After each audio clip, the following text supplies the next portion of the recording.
Chapter 6 of Darrow Schecter's The History of the Left from Marx to the Present. This chapter is titled Towards a New Form of Internationalism? From the Critique of Everyday Life to Global Anti-Capitalism. Previous chapters have examined the reciprocal influence of decisive moments in the history of political contestation and the elaboration of theoretical frameworks capable of illuminating key aspects of the historical process. In a variety of ways, the left has attempted to understand history and, on the basis of that knowledge, tried to contribute to changing the structure of society as an integral part of the struggle for human freedom. Thus, for many years, left-wing movements have attempted to grasp reality, intervene to transform reality, and then explain new realities with comprehensive theories about freedom and power.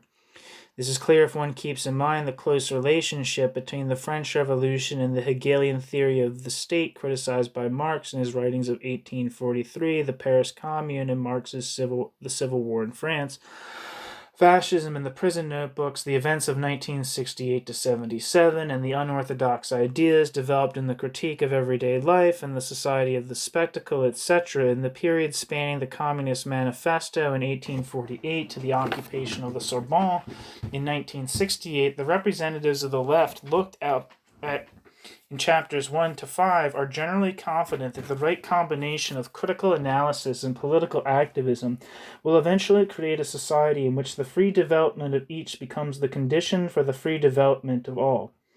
In the contemporary world, there are numerous examples of continued belief in the left project to transform society, most notably on the part of the theorists and activists associated with the movements of global resistance to neoliberal capitalism. In their book Empire, published in 2000, Michael Hart and Antonio Negri attempt to give articulate theoretical expression to the aspirations of thousands of demonstrators who participated in the protests against the World Trade Organization, the WTO, in Seattle in November and December 1999. Many observers regard the Seattle events as the start of a new movement that has subsequently gained dynamism with the protests against the meeting of the representatives of the most developed economies of the world, G8 in Genoa in 2001, and the founding of the World Social Forum, the WSF, in Porto Alegre in Brazil in the same year.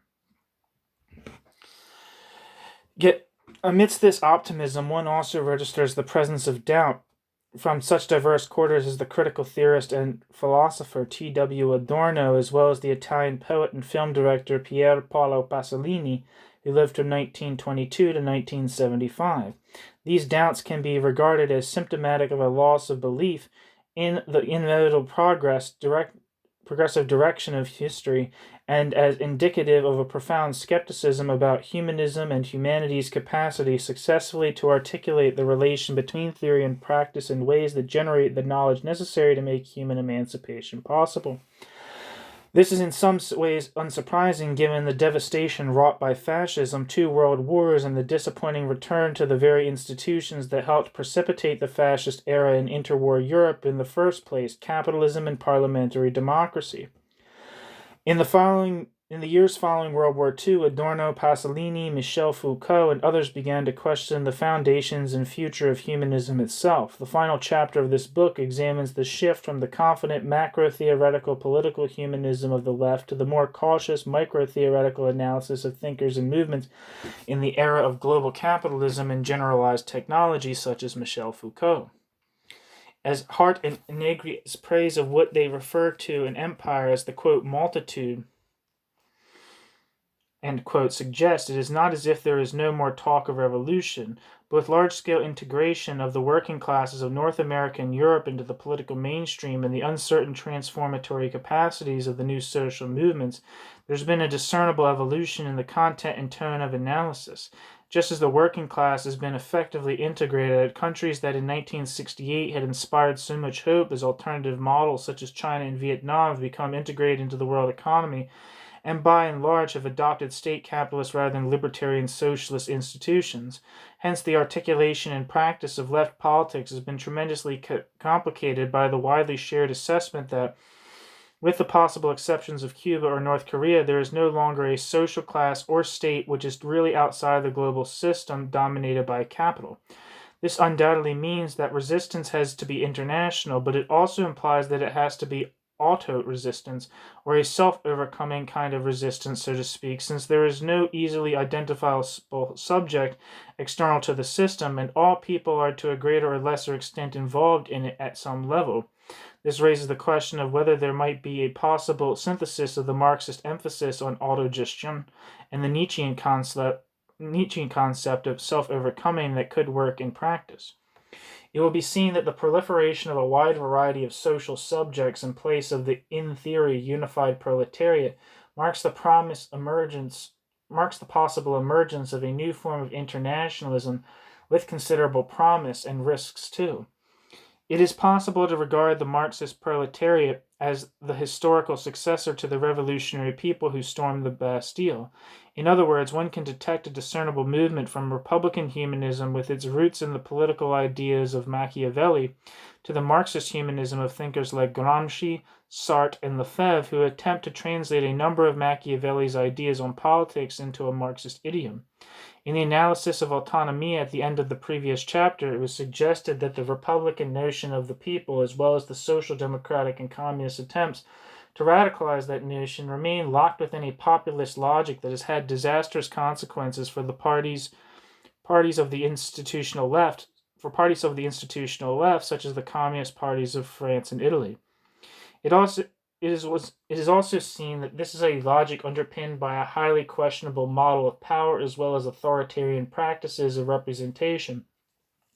Hence the post-1968 crisis of humanism, which begins with the critique of daily life formulated by surrealists and situationists, also entails a crisis of political representation and legitimacy. The discussion of empire in the second part of this chapter takes up some of these important issues in the light of Foucault's theory of biopower analyzed in the first part. A central question in that discussion can be formulated as follows. Does the arrival of what Hart and Negri call the multitude signal the paradoxical possibility of a post-humanist humanism that effectively breaks with the implicit populism of left humanism, or have we entered the era of cyber subjects and quasi-animalistic nomadic tribes evoked by Donna Haraway and Gilles Deleuze? The crisis of humanism and its aftermath. For thinkers such as Marx, Luxemburg, Gramsci, Lukács, Marcuse, Lefebvre, and many others, humanity has a clearly defined epistemological and political task. That is to overcome the separations implied by the dichotomies subject-object, form, essence, theory, practice, ethics, politics, mental labor, manual labor, civil society, state, and labor capital. Marx initially formulates this task as the project of overcoming fetishism and, most importantly, following Hegel, of overcoming alienation. For Marx, the end of alienation is synonymous with the founding of a fully humanized world without religion and other forms of ideology, in which the organized power of classes, states, parties, and bureaucracies is abolished in favor of a community of free and creative individuals. Classes and states are obstacles to the realization of the emancipated human being who, while only really active as a historical protagonist in a world on the other side of the division of labor, can nonetheless be glimpsed in the present in his and her alienated form as an exploited worker. In a parallel vein, alienated form is a shadow of the realized essence to come. It is destined to appear on the historical scene for the first time with the collapse of the dichotomies in a higher form of unity. Thus, in his early writings, Marx predicts that the revolution to succeed, the French Revolution, will unite state and civil society in a qualitatively higher form of pluralist and libertarian community. But as seen in Chapter 1, this idea of unity is already called into question by Kant's discovery that humanity is part of nature but not reducible to nature because of consciousness.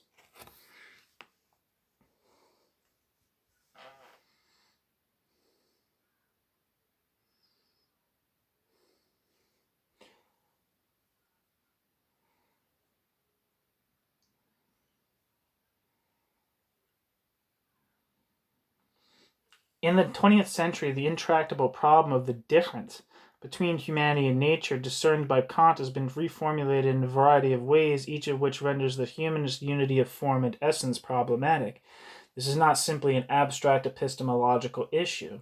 When translated into political terms, one can regard the humanist unity of form and essence as the unity of the nation-state and the people of its sacred territory. For Freud, the difference between humanity and nature is at the root of the conflict between the pre-socialized nature of each person and the institutions of collective socialized humanity, i.e., society. Heidegger gives the problem a different twist by locating human Dasein in an ambiguous intermediary position somewhere between nature and objects on the one hand and being on the other. He thus posits an ontological difference between things and their quality as things and the being of those things. While humanity is a thing that participates in an ontic dimension of reality, bound up with, quote, thingness, end quote, it is also the shepherd of being that can open itself to the ontological dimensions, the ontological dimension of the world bound up with being.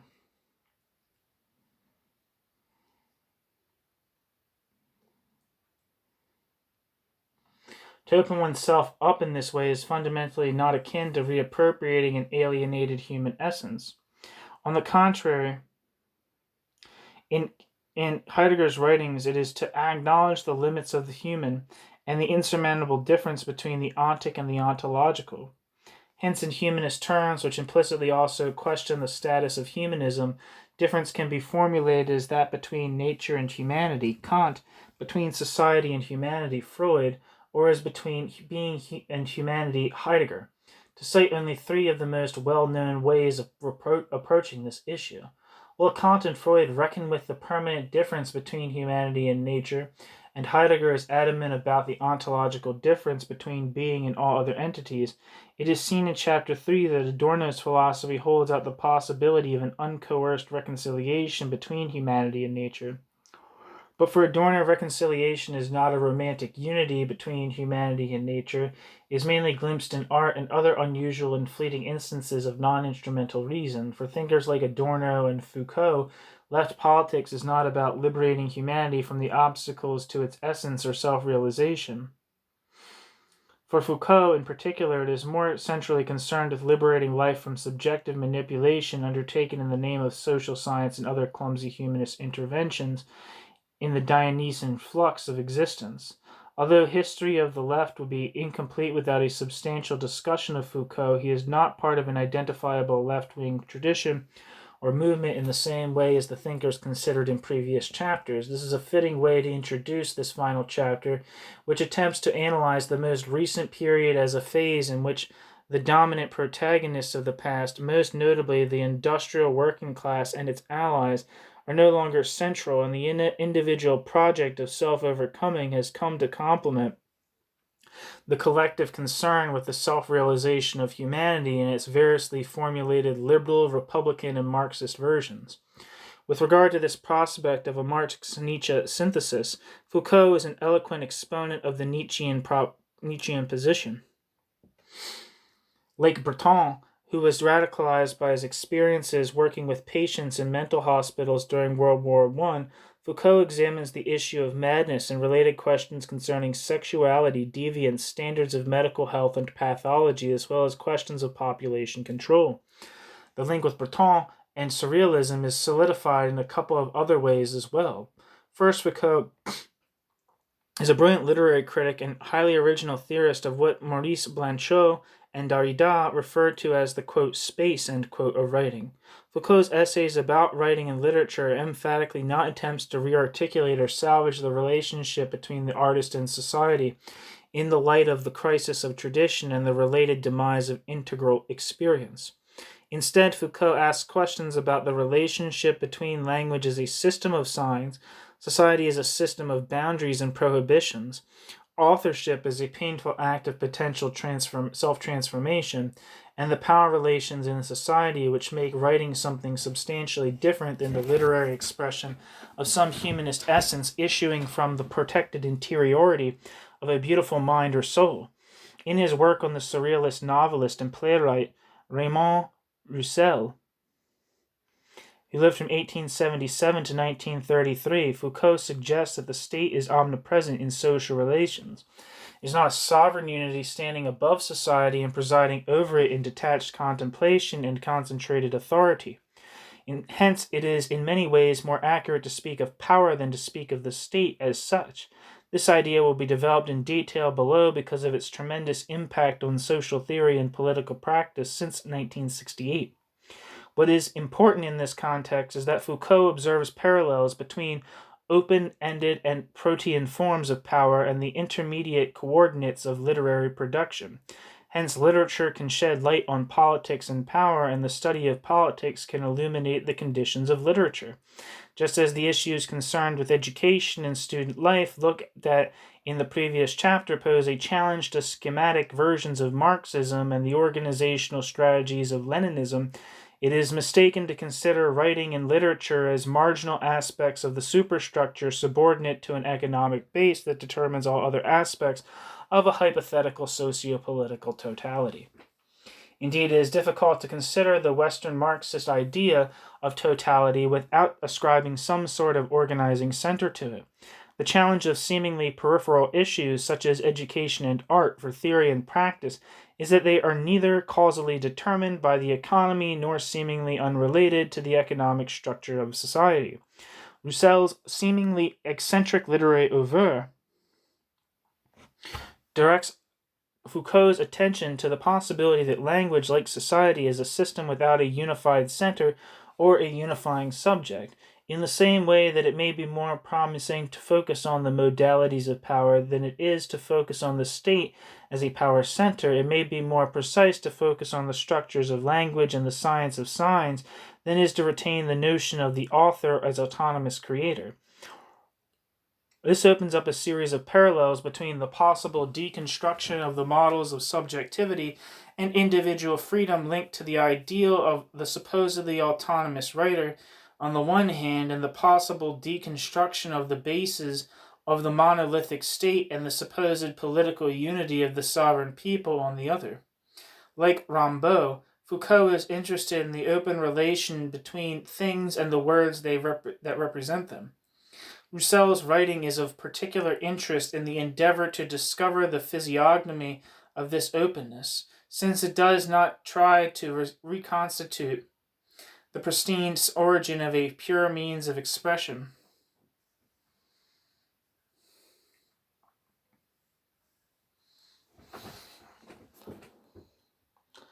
Like Rimbaud, Foucault is interested in the open relation between things and the words that represent them. Rousseau's writing is of particular interest in the endeavor to discover the physiognomy of this openness, since it does not try to reconstitute the pristine origin of a pure means of expression, in which there is a harmonious correspondence between formal language and real essence. It is rather a language that has its basis in the reality of language itself. Language is thus not the form behind which the literary essence embodied in the author shines forth. That is, Rousseau's plays, poems, and novels do not spring from a stationary, original source. Rousseau's literature is more like an inventory of language and movement that is already underway and in the process of repeating and perpetuating its conditions of existence without recourse to a foundation or origin. For Foucault, the implication is that it is misleading to posit humanity as alive, dynamic, and creative, while positing words and things as dead, static, and created. It is equally misleading to regard knowledge as the conceptually mediated reappropriation of thought and its alienated forms, as Hegel might, or to regard knowledge as the reappropriation of alienated labor, as Marx might. Rousseau indicates that humanity is not the measure of all nature or the measure of the reality of things, any more than authors are the measure of the reality of language. Second, Foucault develops a political critique of Freud while elaborating the epistemological significance of the work as a number of key surrealist artists who fall outside the scope of this study, such as Artaud and Bataille. Like Breton, Foucault acknowledges the importance of Freud's discoveries concerning the fluid boundaries between the self and the external world, the material reality of dreams, and the body as an unstable point of convergence between society, history, and nature. He also concurs with Breton's assessment that despite his undeniable importance as a social theorist, Freud renounces the path-breaking implications of his own ideas. This is because Freud ultimately regards the conflict between corporeal, physical impulses of the individual and the demands of social order to be ancient and unsolvable. Foucault rejects Freud's diagnosis that the pain and repression caused by this conflict can be illuminated by therapy, but can never be overcome through new forms, but can never be overcome through new forms of creative social action and self-transcendence. There is also another matter of divergence related to Foucault's analysis of language and power alluded to above. In the Interpretation of Dreams, published in 1900, Freud indicates that desire is the reality of the unconscious, and dreams are its language. This means that the unconscious expresses itself in images rather than words. For Freud, there is a pre-linguistic stratum of wishes, fantasies, and mania that only artists manage to mold into aesthetic values, whether they use language as a means of expression or not. Foucault agrees with this whilst challenging Freud's suggestion that the rest of humanity is destined to suffer under the weight of these emotions, which escape verbal or written expression and which are stored in the unconscious. According to this formulation, life is for the most part about enduring pain inflicted by nature and society that escapes articulation. Lack of articulation in its turn produces inevitable explosions of pent-up frustration.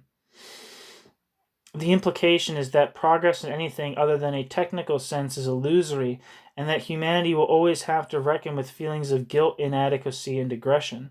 Indeed, as technical progress continues apace while unconscious desires continue to be repressed, the threats of mutual destruction multiply. On this basis, Freud is convinced that he has uncovered the origins of individual turbulence and collective conflict. From Foucault's perspective, however, Freud argues somewhat like Marx and Hegel, though with the notable difference that, for Freud, humanity is not able to reappropriate its alienated essence.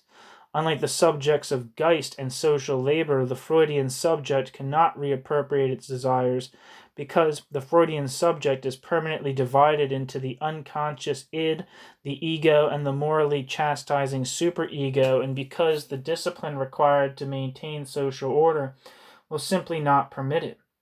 Psychoanalysis develops techniques to provide the analyst with knowledge of the individual subject that may help the individual subject in their efforts to reach some sort of functional compromise between individual desire and social constraint. Thus, in the transition from the confident modernist humanism of Hegel and Marx to the highly troubled modernism of Freud, the subject's relationship with the outside world becomes problematic. Nonetheless, the point of reference and unifying center of action in all three cases is either individual, Freud, or collective, Marx, subjectivity. It is his reading of Nietzsche that enables Foucault to break with Hegel, Marx, and Freud in order to embark upon the formulation of a critical genealogy of knowledge and power that questions the very notion and practice of humanist subjectivity itself. In Foucault's estimation, there is an obvious connection between the psychoanalytic use of various correctional techniques to help people and the role of the analyst in the endeavor to rehabilitate them. The supposed objectivity of Freudian and other versions of psychoanalysis is based on the deployment of science and medicine. That is, the authority of medicine is enlisted in the project of healing mental illness. What is most problematic for Foucault is defining what constitutes mental illness and determining who is mentally ill.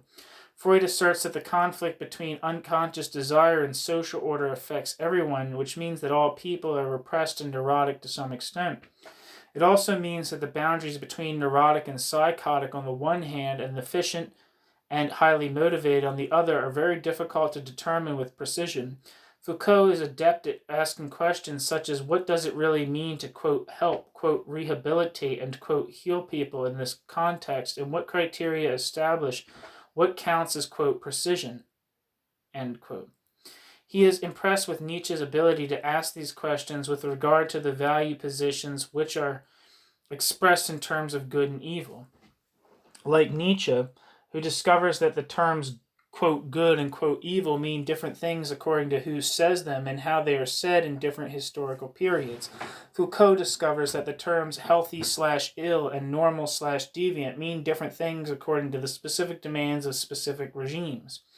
The concept of regime is important, for it captures Foucault's notion that governments do more than attempt to establish their authority and protect the rights of their citizens. Governments are regimes in the sense that they make people work in ways that reward certain values and energies at the expense of others. Hence, there is a deep misunderstanding about the nature of liberal democratic government, which is often said to be based on the consent of the governed and the protection of a form of individual liberty that is compatible with every other person's liberty, i.e., liberty as non-infringement, or what is sometimes referred to as negative liberty. Instead of being founded on practices of non-infringement, liberal democratic regimes make people work, play, rest, read, write, and reproduce in ways that have the apparent neutrality of negative liberty and the apparent objectivity of science and medicine. This means that there are diverse practices of governance rather than central government as such. In terms reminiscent of Gramsci, Foucault suggests that the liberal democratic hegemony is extremely difficult to challenge without seeming arbitrary and authoritarian. Whilst Gramsci already intuits the dissented dimensions of power and his ideas on passive revolution and civil society, Foucault focuses on the dissented dimensions of language, the relation between knowledge and power, and the changing definitions of mental illness in the period of liberal democratic ascendancy. The inquiry does not lead him to a single source or origin from which it is possible to derive definitions of mental health and economic efficiency. Nor does it provide him with a foundation on which to give a clear account of what reason is or what is quintessentially human. It leads him to a systematic analysis of power that calls into question accepted notions of freedom, justice, and democracy, and at the same time renders problematic any straightforward continuum from the political right, bad, unjust, less human, to the political left, good, just, more human. Foucault's studies of literature, linguistics, madness, criminology, and medicine support his thesis that if rights, progress, justice, democracy, mental health, reason, and other phenomena are tools in a complex field of struggles to gain control of definitions and preside over institutions, power is a constant throughout history, but he adds that power is never exercised in the same way for too long. In theory, only the all-powerful are powerful enough to liberate humanity from power relations. But even if this were possible in practice, in Nietzschean terms, this elite would only really have succeeded in imposing its own theory and practice of powerlessness as power.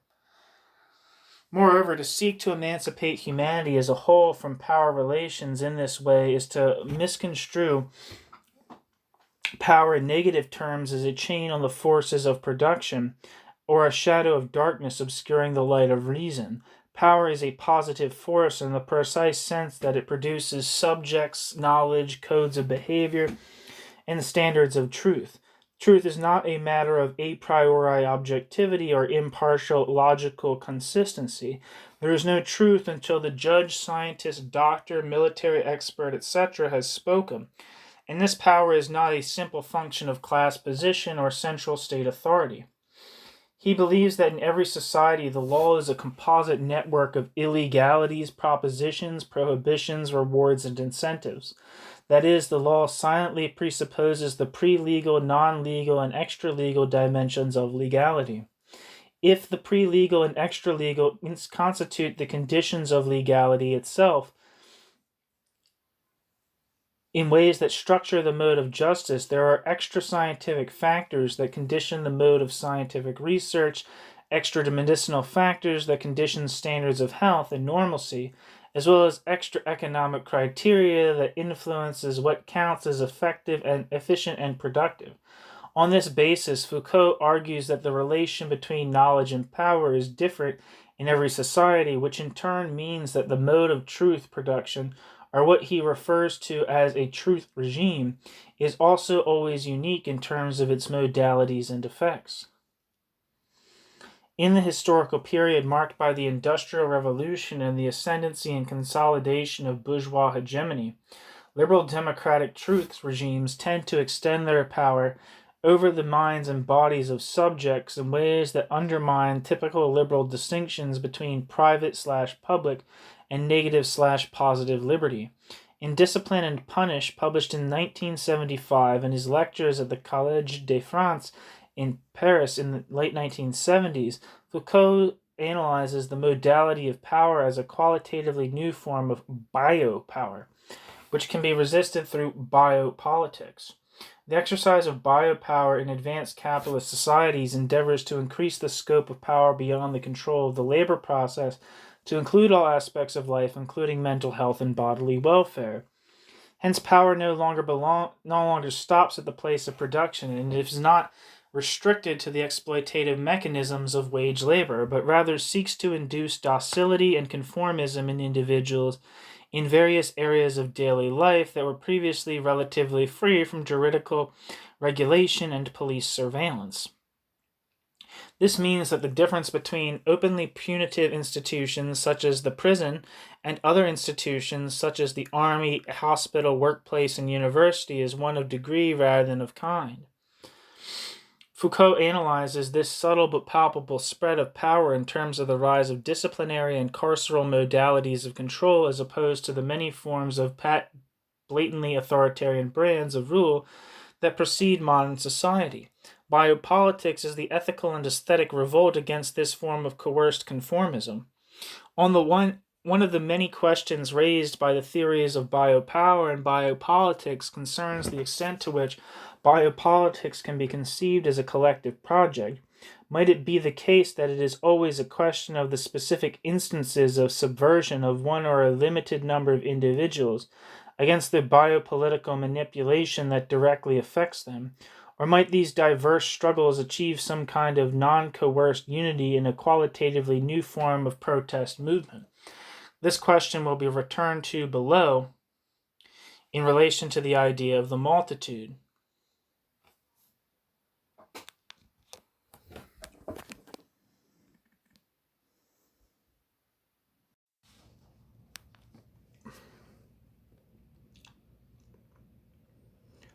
The reworking of extra-legal propositions into legitimate legal form, like the manufacture of seemingly coherent logical propositions and truthful conclusions out of non-truths, is an art linked to governance that Foucault analyzes in terms of the construction of discourse. Discourses constitute the basis of scientific disciplines such as psychiatry, jurisprudence, population studies, psychology, statistics, economics, criminology, medicine, geography, pediatrics, etc., and the foundations of the, quote, sciences of man, end quote, also known as the human sciences that emerge in concomitance with the rise of biopower. The knowledge furnished by these sciences helps produce individual subjects, and at the same time the same subjects may strive in various ways to resist the institutions and processes that produce them. For Foucault, however, there is nothing automatic or inevitable about this revolt. He suggests that in modern societies, power is exercised as knowledge embedded in discourses.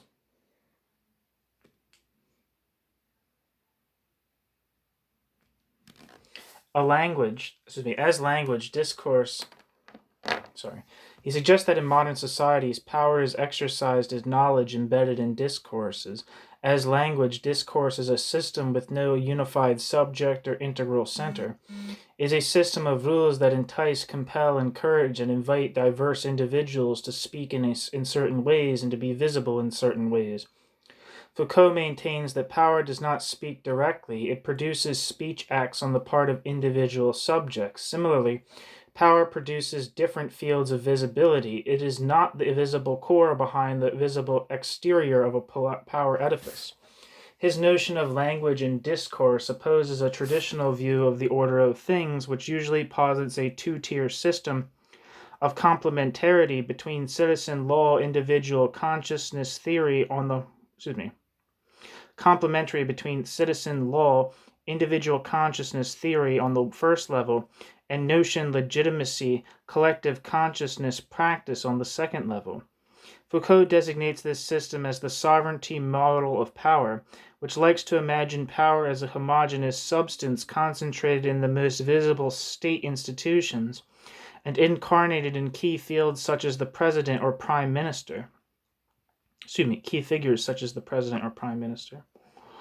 But power is not homogeneous, concentrated, or continuous. It is heterogeneous, dispersed, and discontinuous. Power as knowledge is articulated in discontinuous form in the unstable interaction between the non-visible enunciations of discourse, énoncés, and on the one hand, and the non-discursive visible institutions of society on the other. For example, if one takes the discursive formulation of penal law together with the visible institution of the prison, one has what Foucault in some contexts refers to as an archive. Against Hegel and Marx, Foucault refuses to regard the constellation of the discursive and visible non-discursive elements of archives as one of cause and effect, thesis and antithesis, or base and superstructure. It is a relation constituted by networks, practices, procedures, and strategies. This is illustrated by the penal law/prison example. Although in principle the prison is subordinate to the decisions of the legal system, it also has the necessary means to organize and administer its internal affairs. The autonomy of the prison from penal law in the economic system is neither relative nor absolute, nor what Engels designates as, quote, autonomy in the last instance, end quote. Foucault characterizes the flow of power as multidirectional and capillary rather than from top to bottom or from center to periphery. Hence, the relation between penal law, prison reform, and changes in surveillance techniques is not analogous to the base directly causing superstructural changes. Against Freud, Foucault refuses to isolate individual cases of mental illness from the overlapping fields of power and knowledge in which pathology is discursively constituted and institutionally practiced.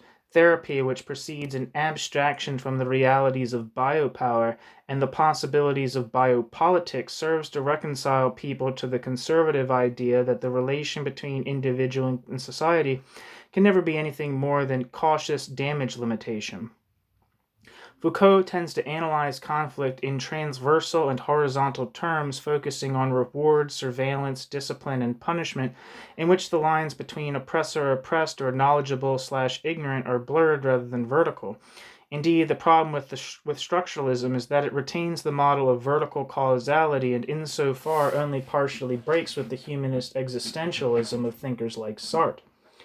For example, he reckons that if one adopts a genealogical approach to the study of a maritime military hospital, it becomes clear that there are crisscrossing circuits between penal law, medical expertise, military tradition, and ideologies of national interest.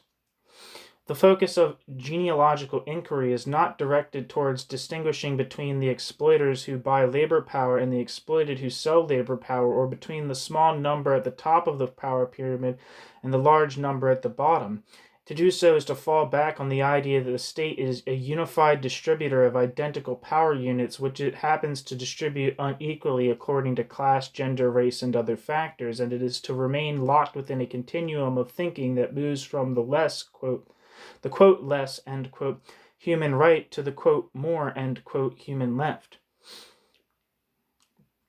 It is symptomatic of reified thinking to rely on power units or quantifiable differences in this way. The problem with reified thinking is not only that reified thinking is insufficiently rigorous. Reified thinking also sustains domination and mastery. Hence, Foucault's analysis of power and his deconstruction of humanism indicates that there are powerful critiques of reified thought that do not necessarily point towards traditional left solutions such as those first suggested by Marx. Instead, Foucault examines how knowledge and power interact in a fluid relation between legal and scientific discourse on the one hand and prisons, hospitals, schools, banks, military academies, business schools, and other institutions on the other. He is particularly sensitive to transitions from one truth regime and its prevailing norms of knowledge and power to another, and that this transition entails in terms of new practices of discipline, new criteria of truth, as well as new techniques for making bodies and minds docile when necessary, as well as vigilant and watchful when and where necessary. The transition from the sovereignty regime based on heavy-handed policing and the territorial integrity of the nation-state to the disciplinary regime based on subtle forms of surveillance and the establishment of institutions or international coordination, offers a primary example. The sovereignty model emerges with the rise of modern nation-states and the gradual but steady erosion of intermediate institutions such as guilds, corporations, and other independent non-state bodies with their own legal status. Although the sovereignty model in Europe was initially used by the absolute monarchies against the aristocracies, Foucault explains that the bourgeoisie eventually assumes control of the sovereign state and attempts to exploit the forms of knowledge inherent in it. Over time, one observes the traces of a rupture between the notion of universal knowledge and macro power concentrated in the state and codified in the rational law, of which the Hegelian state is the most confident theoretical expression, and a carceral mode with the accompanying phenomenon of micropower dispersed in scientific disciplines and theoretical practical archives. The juridical power of the law to coerce cedes place to the disciplinary power of knowledge to encourage the internalization of norms of sexual propriety, medical health, scientific efficiency, and economic productivity. That is, in the movement from the generalized state to the generalized prison, norms are internalized to a much greater extent than in the past. To put the matter crudely for a moment, in the past it was possible to produce relatively powerful bodies with juridical-oriented minds. Foucault reckons that if one makes an archaeological study of diverse archives such as prison records, hospital records, and statistics on population movements and longevity, one finds a discernible mutation. In the period roughly spanning the years 1770 to 1830, it becomes possible to produce more docile bodies with minds that are more independent of the law and the immediately identifiable political institutions of state, but which are more integrated into social institutions, most notably wage labor and other phenomena bound up with modernization and urbanization. Foucault is thus able to identify the early signs of what is today recognized as the crisis of the authority of the nation-state and the political parties working within its territory. Since the fall of the Berlin Wall and the collapse of the former USSR, this crisis has been given fresh impetus by the World Trade Organization, World Bank, International Monetary Fund, the IMF, and various international deregulation projects accompanying neoliberal globalization. The neoliberal offensive is currently being challenged by the wave of activism following Seattle, Genoa, and the European and World Social Forums, and thinkers such as Negri and Paulo Virno have celebrated the appearance of the multitude as a new revolutionary collective subject, yet there remain real questions about the possibilities of revolution in the 21st century. Especially if by revolution one understands something like the events of February to October 1917 in Russia. As Negri, Virno, and others generally admit, the most important of these questions were already raised by Foucault in the 1960s and 1970s. They include: how is the struggle for emancipation to be rethought in the light of the reality that humanity, reason, law, and the state have all become problematic concepts? Do globalization and postmodernism signify the end of what was once the left? If the distinctions between left and right have become increasingly obsolete in view of the increasing technocratic management of politics and its evolution towards a media-driven spectacle, is it time to think more in terms of global resistance to all forms of power rather than continuing to speak in terms of the left, human emancipation, alienation, etc.? Foucault has stimulated a much-needed critique of the sovereignty model of power, which in many ways was uncritically accepted by state socialist societies in Eastern Europe and elsewhere. His work has also served to initiate a process of critical reflection on what reason and thinking might be without relying on standard definitions of humanism and subjectivity. of which there are remarkably similar left and right-wing varieties. The discussion in this chapter so far suggests that it is mistaken to remain committed to the broad spectrum of traditional humanism, since one is confronted with a series of epistemological and political problems that are not adequately resolved by adopting positions at its center or left. It is surely necessary to rethink these issues, but it is also necessary to question received notions concerning what thinking is.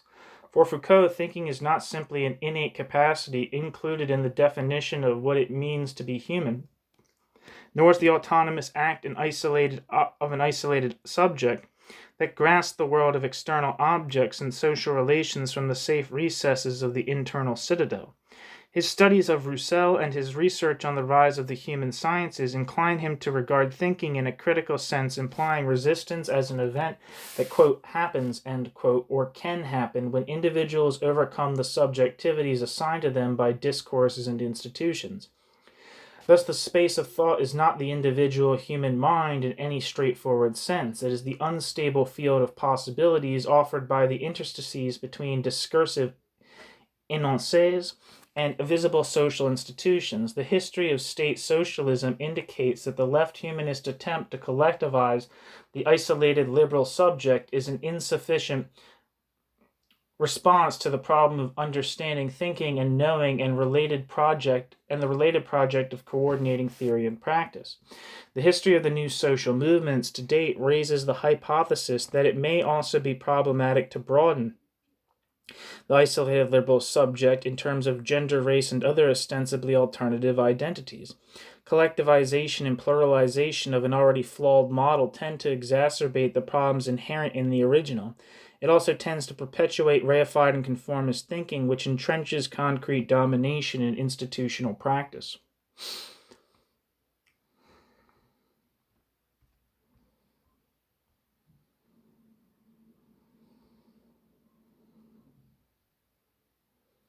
Conformist thought sees power as a homogeneous substance issuing from a center that can be manipulated for different state-organized projects to, quote, help, end quote, people.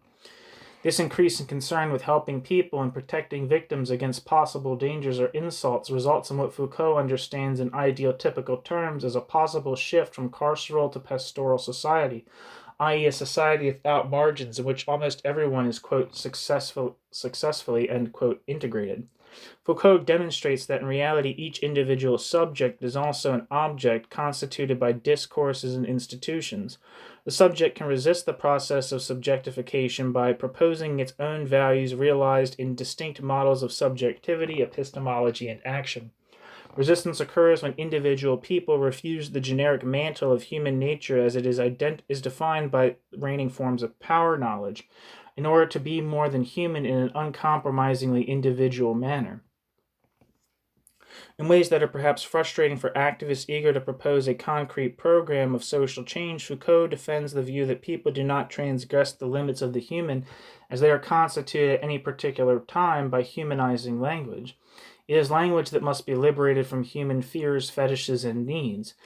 In that process, people may be able to transform themselves in their own terms rather than reestablishing a traditional identity within a predictable spectrum of alternatives which are more or less acceptable to the demands of biopower on minds and bodies.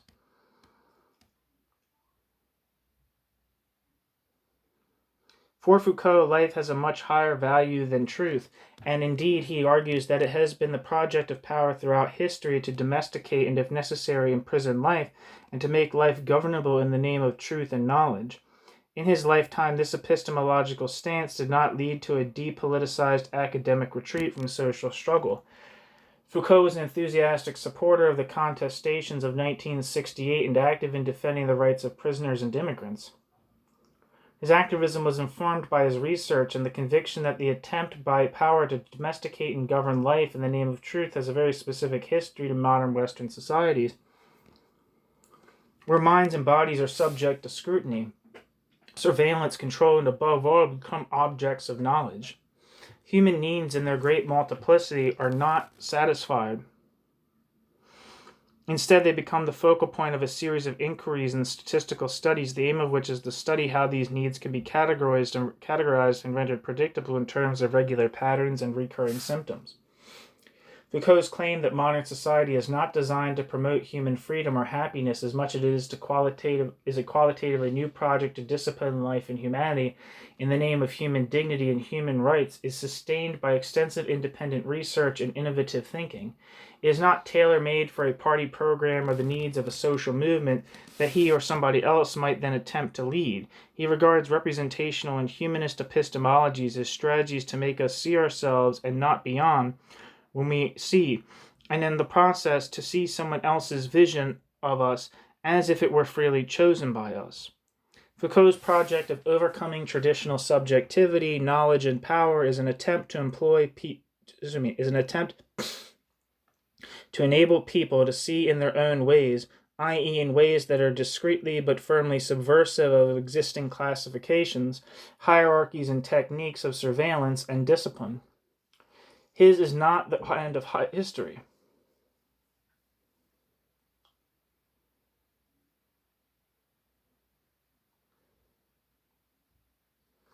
Foucault's project of overcoming traditional subjectivity, knowledge, and power is an attempt to enable people see in their own ways, i.e. in ways that are discreetly but firmly subversive of existing classifications, hierarchies, and techniques of surveillance and discipline. His is not the end of history, but rather the aspired end of humanity as an object of knowledge and the self-appointed prison guard of life. Foucault offers an example of radical thinking rather than what is usually understood as left-wing thinking as such. It is not radical in Marx's Latin sense of going to an original root. It is an attempt to think subjectivity without recourse to foundations and origins, and insofar it has certain features in common with Heidegger's attempt to deconstruct and destroy the premises and consequences of Western metaphysics and humanism. Just as there are still many open questions concerning Heidegger's politics, the same applies to Foucault. It could be argued that despite his radical methodology, Foucault is a very unorthodox humanist and a relativist. This is illustrated in a very obvious way by his interest in Kant and Enlightenment at the end of his career, but is also plausible on other grounds, by arguing that the individual subject can resist the process of subjectification by proposing its own values realized in distinct models of subjectivity, epistemology, and action. It would seem that he comes close to endorsing a liberal model of agonistic pluralism with which thinkers like Zimmel and Arendt would have had a great deal of sympathy. The Nietzschean idea that one might become more than human in an uncompromisingly individual way sounds more like the last outpost of liberal humanism than a decisive break with humanist epistemology and politics. Moreover, if it is true that there is no truth until the judge, scientist, doctor, military expert, etc. has spoken, is this the case for every polity, such that all are equally distant from uncoerced reconciliation? In other words, if Habermas's theories of communicative action and the public sphere ultimately rely on a Kantian concept of reason and truth, despite the fact that it is a Kantianism with an admixture of universal pragmatics, does Foucault not go to the other extreme by relativizing truth and reason as ruses in the struggle between the forces of power and the forces of life? Although it is not a simple case of choosing Habermas and dogma or Foucault and relativism, and although there is no doubt about Foucault's insight and originality, there are many questions about Foucault's relevance to the left. However, one can also restate the matter in a completely different way. If there is no way to integrate Foucault's critique of power, reified thinking, and humanism, despite its contradictions, into a recognizably left-wing political program, maybe the time has come to say that the left has ceased to be relevant to the experience of most people in advanced capitalist societies, where truth regimes and biopower do indeed structure experience and influence the possibilities for individual and collective resistance. Is it simply the case that the left belongs to a constellation of ideas and forces that originated with the French Revolution and which have come into their twilight with the crisis of enlightenment, reason, humanism, and the steady weakening of the territorial integrity of the nation-state? As will be seen in the next section of this chapter, a number of these questions are taken up by Deleuze and Negri.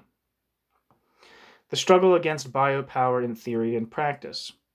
Foucault's insight and originality make him impossible to ignore, and indeed, even if it is clear that his ideas are not easily adaptable to the aims of parties and new social movements, a number of contemporary movements for radical change have nonetheless taken up diverse aspects of his project to resist power and subvert existing forms of subjectivity.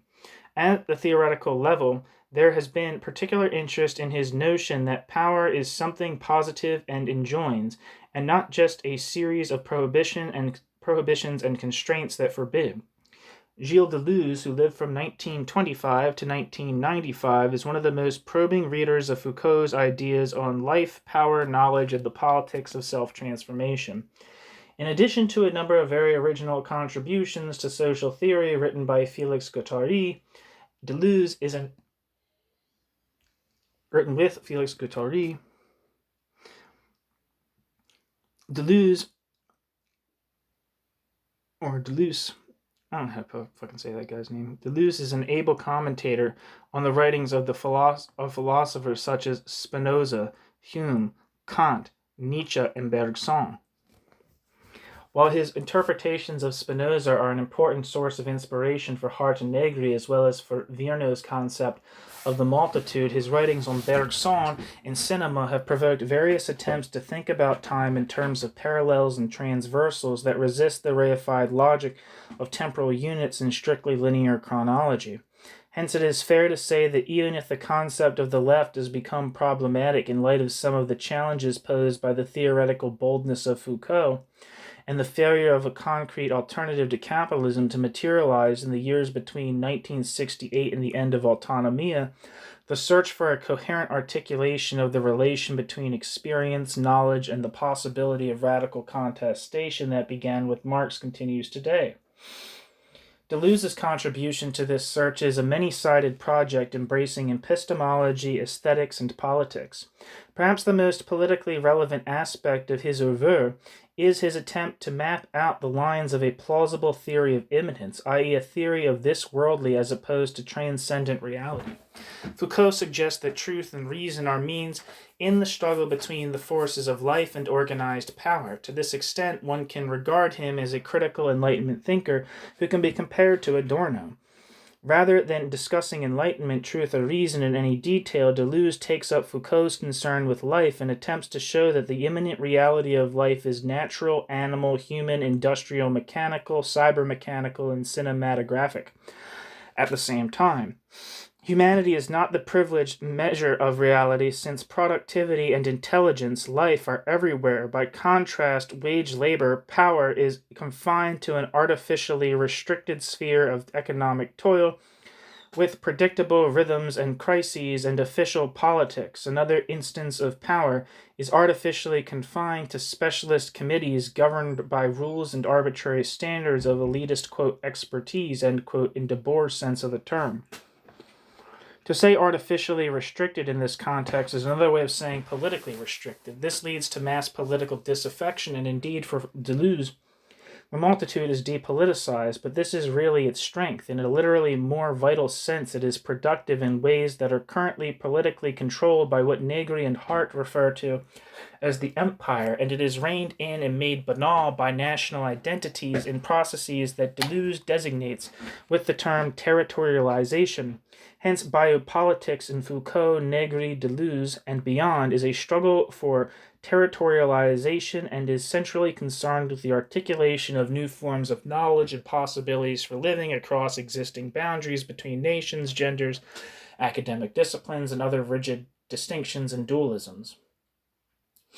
With regard to the question of knowledge, it was seen in Chapter 3 that Adorno ultimately rejects Husserl and Bergson's solutions to the problems of epistemology posed by the idealism/materialism impasse and the Marxist argument that time has come to realize philosophy in praxis.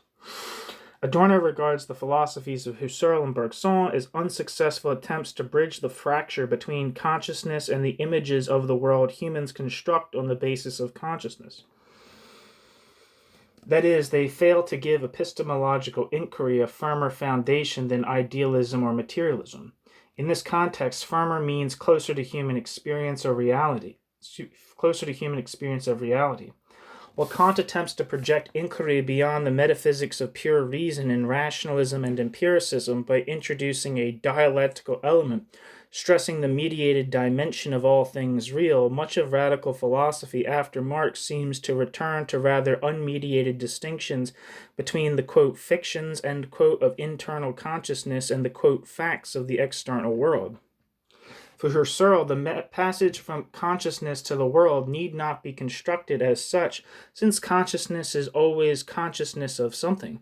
His phenomenology investigates the thesis that there is no consciousness in abstraction from the relations that consciousness entertains with the objects of consciousness, what in the phenomenological tradition is referred to as intentionality.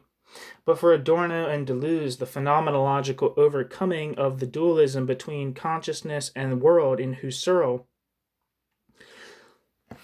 is achieved with an implausible reconstruction of a form of transcendental subjectivity that remains locked within the antinomical structure of Kantian idealism and the dichotomies between subject and object, consciousness and world, rational and sense experience, etc. As such, in phenomenology, the passage is more like a return to the original source of consciousness than an actual contact with the world.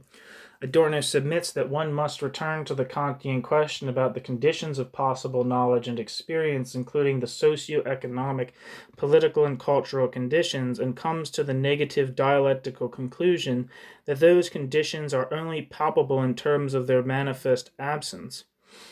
While Husserl fails to theorize the objective pole of subject-object dialectics, in Adorno's estimation, Bergson makes the equally unsatisfactory and ultimately irrational move of dissolving the subject in the flux of time.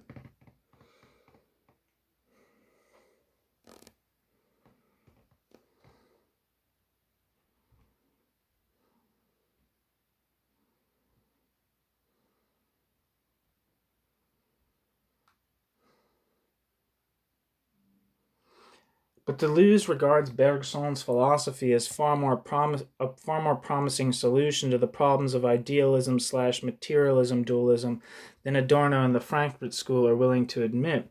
For Deleuze, Bergson's philosophy hints at a possible unity between the human, the natural, and the mechanical, which challenges dualisms and dichotomies of traditional philosophy. Bergson anticipates the cinema as a form of mechanico-human experience, corresponding to the immanent reality of movement in which light is transformed into mechanical images.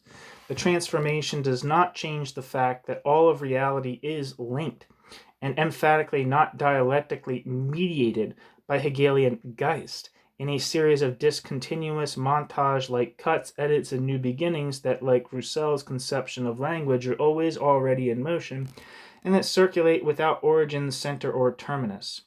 The task of thinking is to trace the intersecting lines, resounding vibrations, and underground currents that constitute the links in order to make them visible in concepts, text, films, events, communities, and other points of fleeting yet palpable contact. It is not simply that consciousness is always consciousness of something. Consciousness is something, and everything is light and movement. Bergson does not direct subjectivity inwards towards the conscious subject that controls perception, and indeed, according to Deleuze, Bergson implies there is more living force in perception than any individual or collective subject could possibly control. Just 1 second. I'm thirsty. I'll get some water.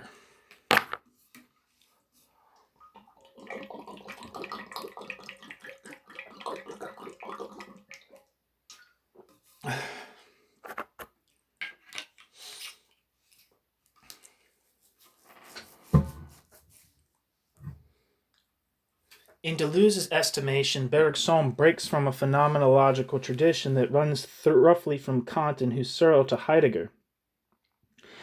Sartre and Merleau-Ponty, for all of whom in different ways perception is somewhat something, quote, natural, end quote. The parallel move in phenomenology is to equate experience with subjective experience, and when in fact there is nothing absolutely neutral or purely subjective about experience. If the, quote, normal, end quote, experience of time produces an illusory continuum out of minutes, hours, days, months, and years, cinematographic experience does the same out of edits and rearrangements. The link between philosophy, cinema, and politics becomes manifest when one considers that in denaturalizing the relation between subjectivity and perception, it becomes possible to think about thinking in ways that had previously been excluded by the rigid distinctions between subject, object, machine, nature, consciousness, world. For centuries, most philosophies have simply accepted the dichotomies between humanity, animals, man, woman, whites, blacks, etc. as natural. For centuries, philosophy has vacillated between meditations about the essence of humanity and considerations about the essence of a transcendent reality of truth embodied in God, nature, reason, or some combination of all three. Deleuze, following Foucault, attempts to renew the Nietzschean project of reconstructing philosophy as an open-ended search for new ways of looking at the link between humanity and the world that does not founder on the ruins of the attempt to locate a fixed point of absolute epistemological certainty, which translates into liberal, democratic, communist, or other forms of authoritarian political dogma. If it is borne in mind that time is a construction both in and outside the cinema, it becomes possible to deconstruct so-called natural time, seemingly natural social relations, and what counts as natural thinking, i.e. common sense. If Deleuze is correct, the political importance of this enterprise lies in the fact that what is ideologically constructed as natural actually serves to channel life energies and potentially boundless productive forces into predictable channels and circuits that attempt to control deterritorializing desires that help to justify the, quote, natural, end quote, right to property, the apparent inevitability of the sexual and industrial division of labor, the supposed efficiency of the mental and sensual division of labor, as well as the, quote, unfortunate necessity, end quote, of the international chain of imperialist command between nations according to the logic that somebody has to be in charge. Do they not, or some hierarchical balance of powers is necessary to produce stability, is it not? The project to deterritorialize desire is linked with Deleuze and Guattari's aspiration to reevaluate schizophrenia in positive terms and indicate how it might be possible for citizens to become nomadic machines instead of the delicate souls cared for by the modern state and its therapists, doctors, lawyers, accountants, psychoanalysts, social workers, and others. This project is the subject of their Capitalism and Schizophrenia 1, Anti-Oedipus, of 1973.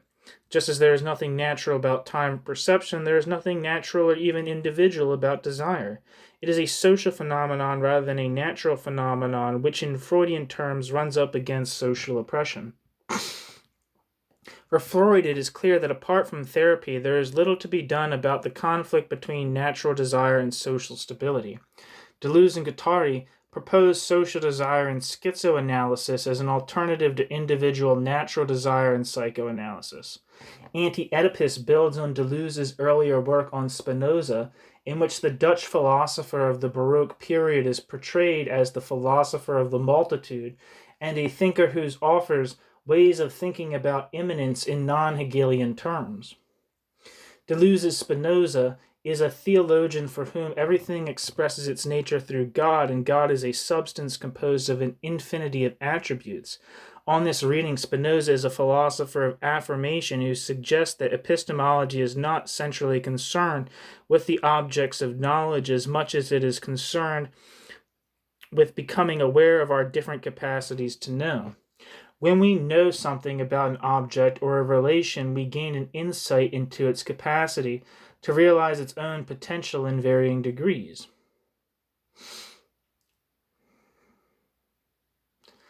On Deleuze's reading, for Spinoza, knowledge is not acquired as a result of the forward assault towards a stable core situated behind an illusory shell. In a related vein, for Spinoza, ethics is less about refraining from doing unjust deeds, as it is about finding out what we are capable of and activating the forces within us required to realize that theoretical activity in actual practice.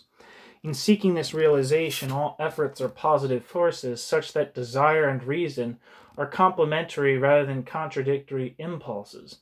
Hence, for Deleuze, it is important to note that as the multitude, we are separated from our powers and not alienated from them in such a way that we might reappropriate alienated essence. Oppression consists less in being subjected to the power of another subject than in being separated from one's own powers. This may seem like a trivial distinction, but for Deleuze it indicates that the struggle for knowledge and freedom is not an idealist zero-sum game in which one acquires what one originally had at a, quote, higher level of consciousness.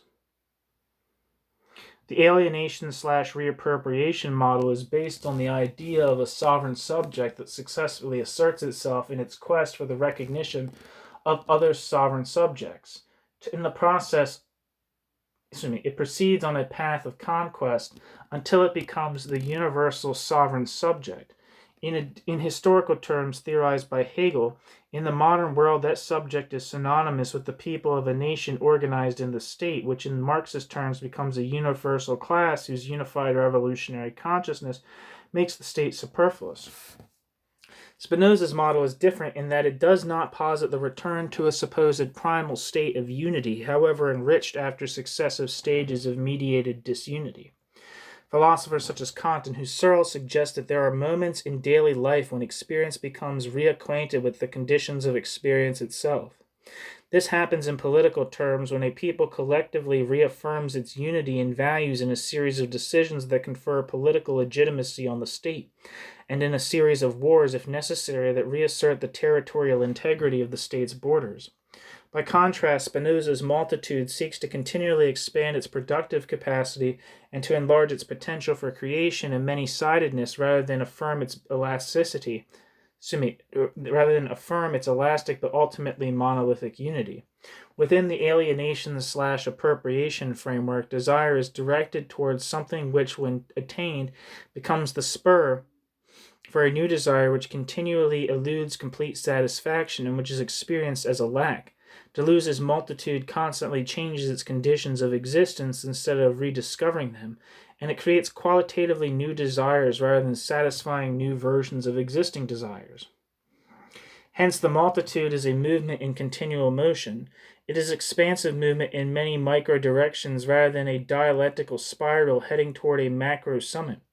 The plenitude of the multitude is not to be confused with the continually frustrated satisfaction of the universal people or class, while the nation and class are suspicious of... The plenitude of the multitude is not to be confused with the continually frustrated satisfaction of the universal people or class. While the nation and class are suspicious of foreign elements, the multitude exists in a relation of curiosity and exploration vis-a-vis what is external to it. Power, as opposed to the vital productive capacity, is constantly engaged in attempts to rein in the vital desires of the multitude in institutions like the family, the commodity economy, and the nation-state. The authors of Anti-Oedipus explain that Freud accomplishes something of great importance by raising the issue of sensual repression. But whereas the Freudian family frustrates the desires of the child, the anti-Oedipal family contains them. While this may again seem like a mere quibble, for Deleuze and Guattari it means that according to the left Freudianism associated with critical theorists like Fromm and Marcuse, desires might not be frustrated in the right kind of family. The point is to move beyond the family as a so-called natural unit of reproduction, just as imperative to move beyond the nation-state as a supposedly natural political organism fueled by an economy that must be defended from foreign competition and internal sabotage. Otherwise, we might be tempted to think that the right state, like the right family, might one day be able to reconcile people to the Hegelian reason at work in their daily lives that usually eludes their comprehension. It is not difficult to see the appeal of this kind of theorizing for the more militant activists in the world's social forums and for other contemporary proponents of global solidarity. This point will be elaborated in a little more detail towards the end of this chapter.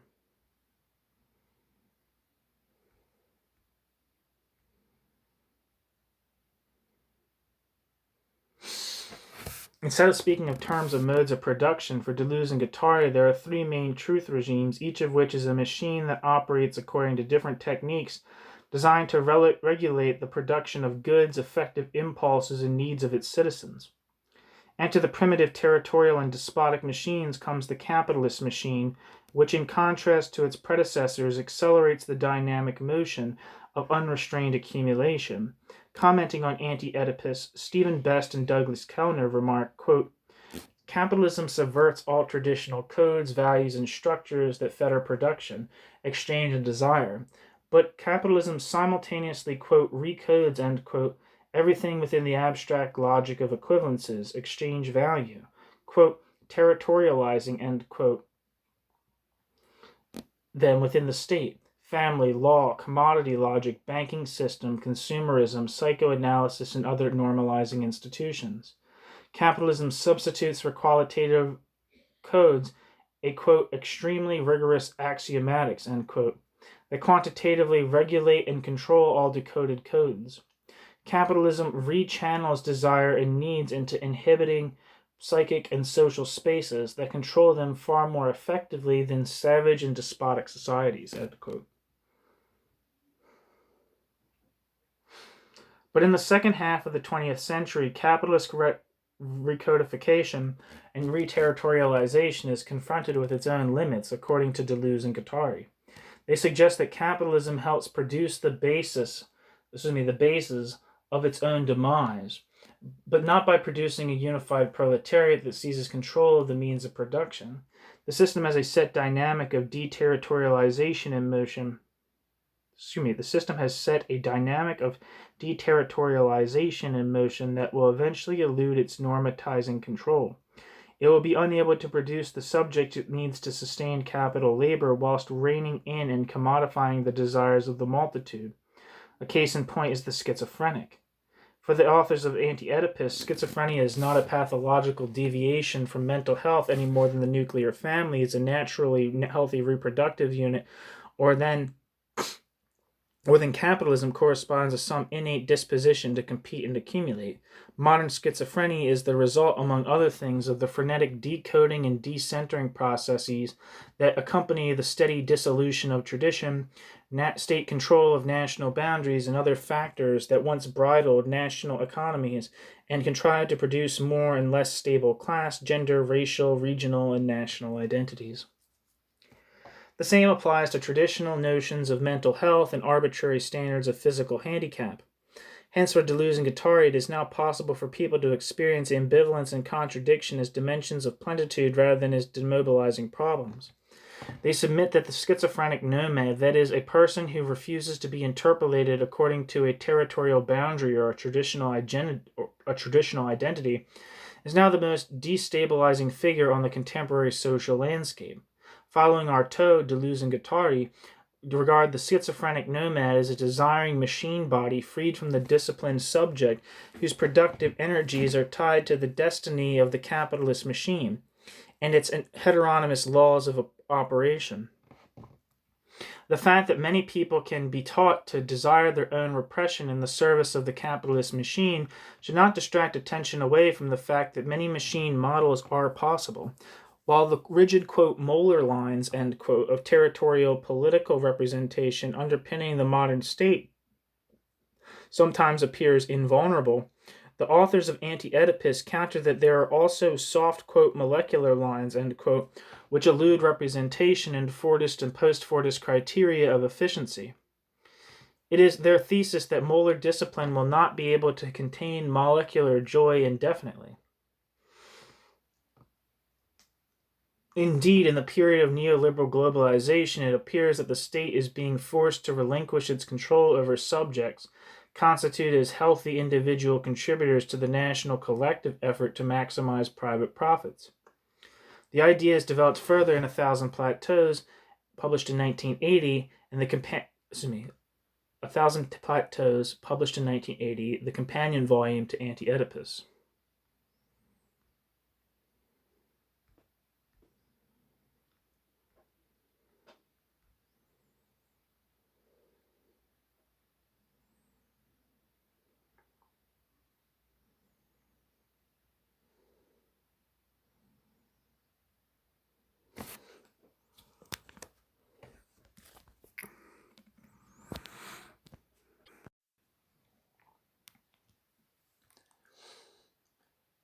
Where Anti-Oedipus presents the image of molecular lines of desire permeating the nomadic schizophrenic desiring machine that is each person, A Thousand Plateaus introduces the idea of the rhizome.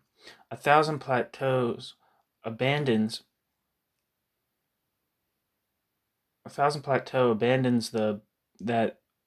what there is of narrative structure in the earlier work of 1973 in order to present the reader with a kaleidoscopic array of different time frames, conceptual flourishes, and textual detours, which offer a series of plateaux instead of chapters as such.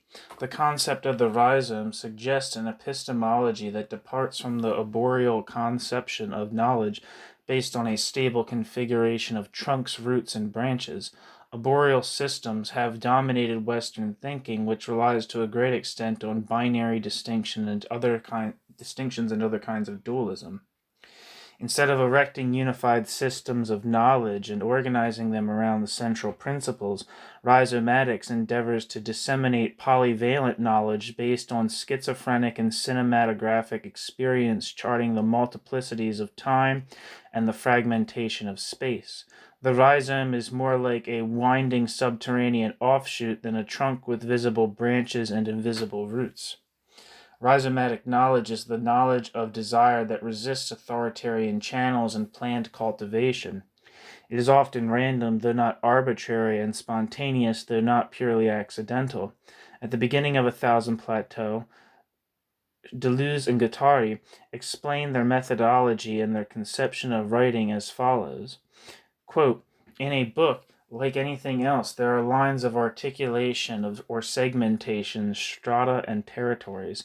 There are also lines of escape, movements of deterritorialization and destratification. The comparative velocities of circulation of these lines result in relative delays in viscosity or, on the contrary, in precipitation and rupture. All of this, the lines and the measurable velocities, constitute an agencement. A book is such an agencement, and as such without determinate authorship. It is a multiplicity, though one does not know what the multiple implies when it ceases to be attributable to a given author, that is to say, when it is raised to the state of substantive. A mechanical agencement is directed toward the strata which together constitute a kind of organism, or if one prefers, a signifying totality, or a characteristic of a subject, but it is also directed toward a body without organs, which never ceases to undermine that organism, never ceases to propel and articulate particles without signification, i.e. pure intensities, and to appropriate for itself subjects which it does not designate so much with names, but rather as the trace of an intensity. End quote. Against the view espoused by some rather pessimistic postmodernists that biopolitical truth regimes are now closed totalitarian systems with no margins of resistance, Deleuze and Guattari maintain that no system can successfully repress desire and that it is the great merit of Spinoza to have shown why.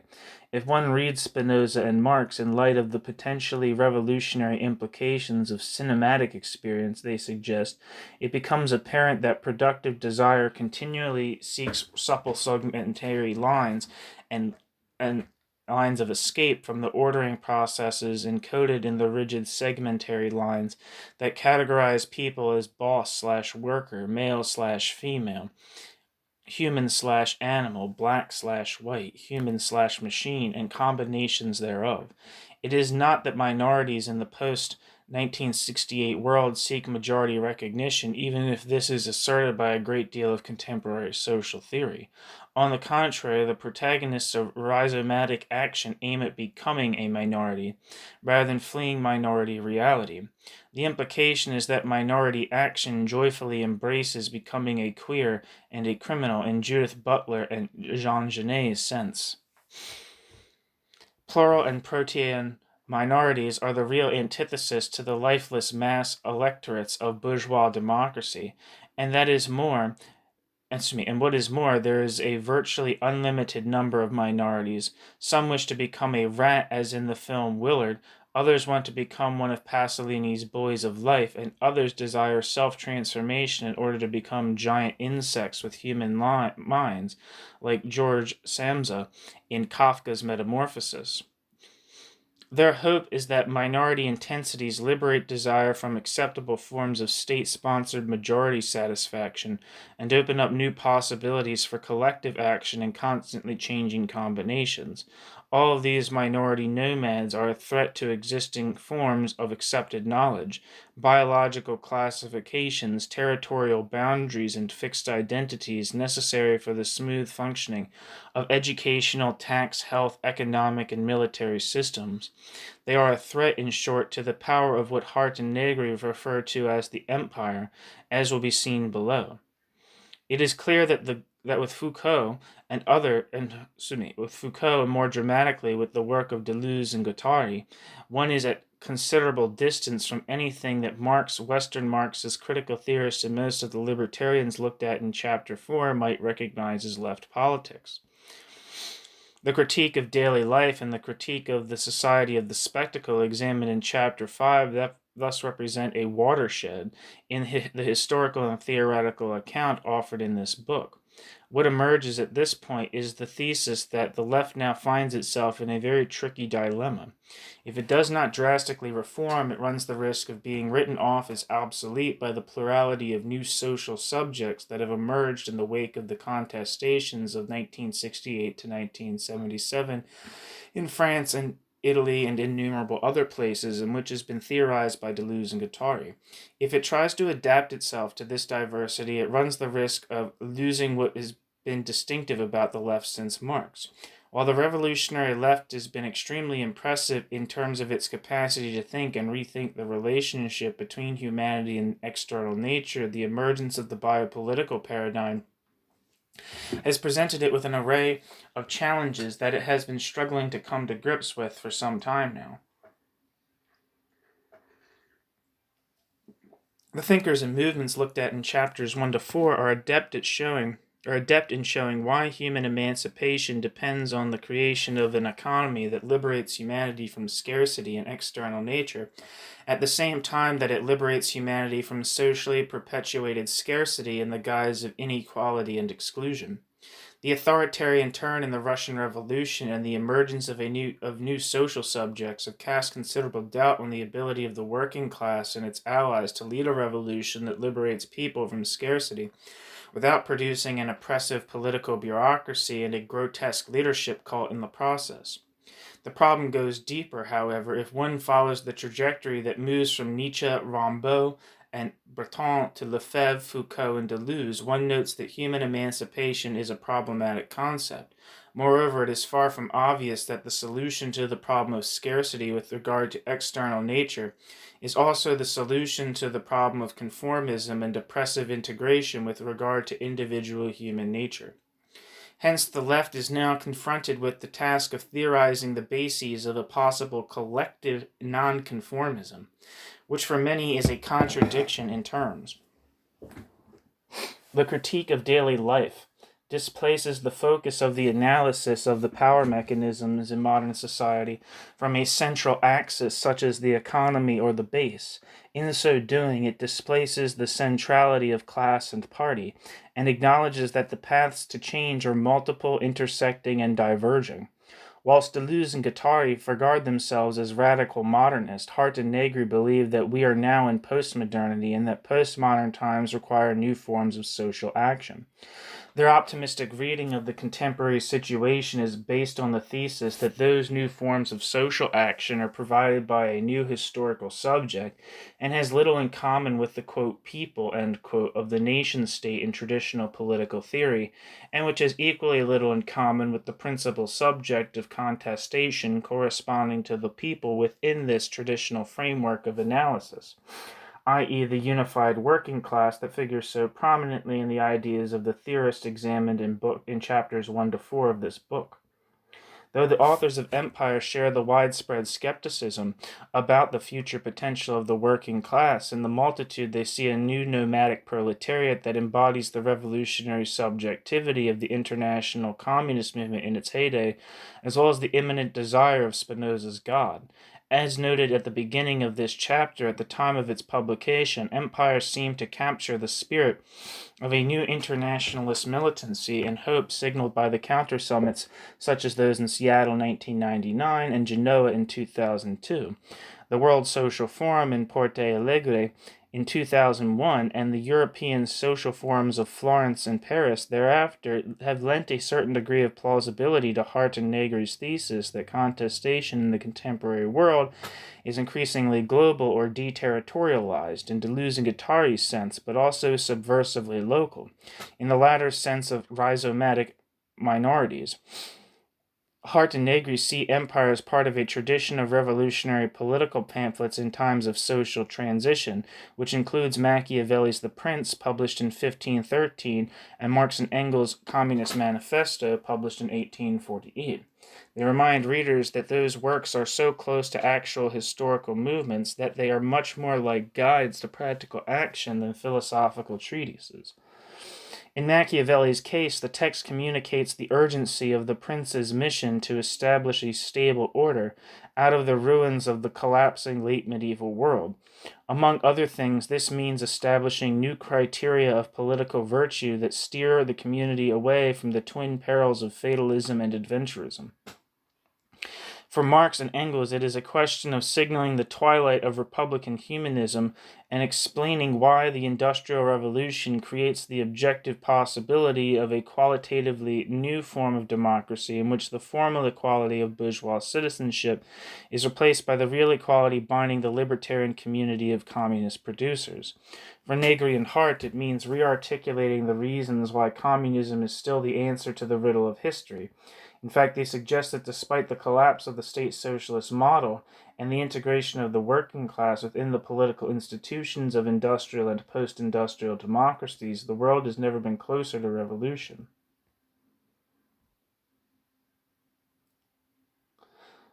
We are now closer to revolution than ever because the imperialist nation-state has given way to an international form of global governance which has finally reached the objective outer limit of its expansion in the history of struggle between oppressive political power and productive desire in the multitude. Hart and Negri thus reinterpret the biopolitical theories of Foucault and Deleuze and Guattari and find a confirmation rather than a refutation of Marx's thesis that capitalist social relations are the last possible form of antagonistic social relations. In their view, Marx is correct to argue that capitalism is the indispensable condition for a free society that will eventually emerge from the inevitable collapse of capitalism. But he was understandably unable to perceive that it would first require 2 world wars and the Cold War before the nation-state would finally implode.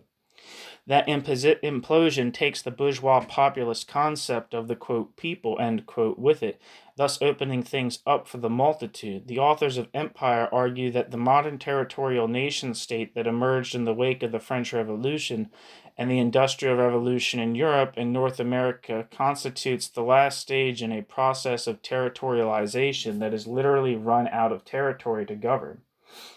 In Hart and Negri's usage, the disappearance of the working class is bound up with the appearance of an international proletariat in the post-autonomia world of global capitalism. If autonomia was the most articulate expression of the dual rejection of wage labor and the political spectacle within the context of the nation-state, the multitude is the visible reality of the dual rejection of wage labor and biopolitical domination in the context of the emergence of the empire. It is important to emphasize that Hart and Negri's empire is not synonymous with imperialism or nationalism or even with the current hegemony of the United States of America. Imperialism and colonialism corresponds to the period of competing nation-states and the struggles of the working classes within those nation-states in the period roughly spanning the years from the French Revolution to the end of World War II.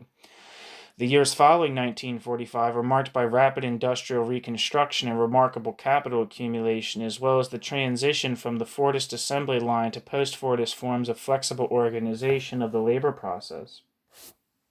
During the Fordist period in Europe and North America, large labor unions and social democratic, socialist, and communist parties defend the working class in a corporate bargaining structure dominated by the representatives of labor capital in the state. Fordism is thus the typical mode of production in a nation-state that in varying degrees is in a constant social struggle with capital and labor within the boundaries of its own territory, and at the same time is enmeshed in a political struggle for commercial and military hegemony with other nation-states on the international level. Within Fordism, international relations are characterized by strategic alliances between states in the search for geopolitical supremacy, accompanied by colonial conquest as part of the project to secure cheap labor power and direct access to raw materials and natural resources. Within this context, colonialism represents an important economic factor for the smooth functioning and steady growth of the national production machine. It is also a significant prestige factor for a bourgeoisie hungry for contact with and mastery of exotic cultures and races. Colonial conquest thus brings, quote, colorful, end quote, specimens of third world quaintness to the metropolises of the capitalist mother country. The relative success of the British and French bourgeoisie in this endeavor to dominate the globe is often cited as a major cause of the military conflicts with their German counterpart in 1914 to 18 and 1939 to 45. The constellation of the imperialist and Fordist period of industrial production is marked by the territorial integrity of the nation-state, the unproblematic political representation of the native people within it, the assumed racial purity and superiority of the native people of the mother country vis-a-vis its colonial, quote, imports at home, and war with rival nation-states abroad.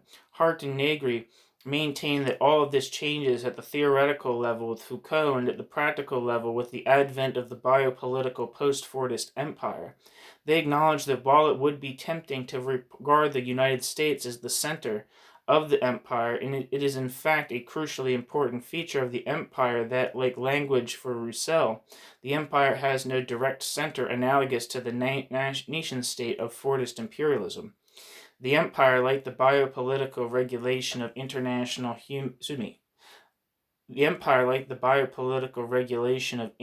nature, is global, economic, cultural, scientific, socio-political, and linguistic. As a consequence, it engenders forms of resistance which are global, multi-class, racially and culturally heterogeneous, nomadic, and contaminated. Here, contamination implies a reality that eludes binary purity in all of its guises, such as black, white, native, foreigners, animal, human, high culture, popular culture, machine, human, straight, homosexual, male, female, art, politics, etc. If the pre-industrial, pre-Fordist period is characterized by the struggle between the legitimacy of the church and that of the state, the Fordist period is marked by the conflict between the power of capital and the authority of the modern state.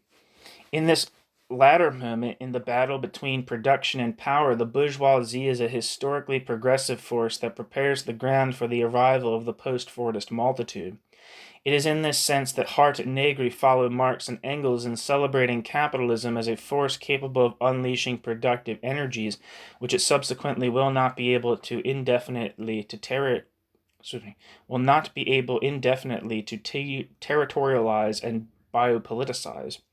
Within the Fordist context, capital has the contradictory task of exploiting the working class without exterminating the working class, i.e., it has to get the most out of the workers while providing them with a stable material existence.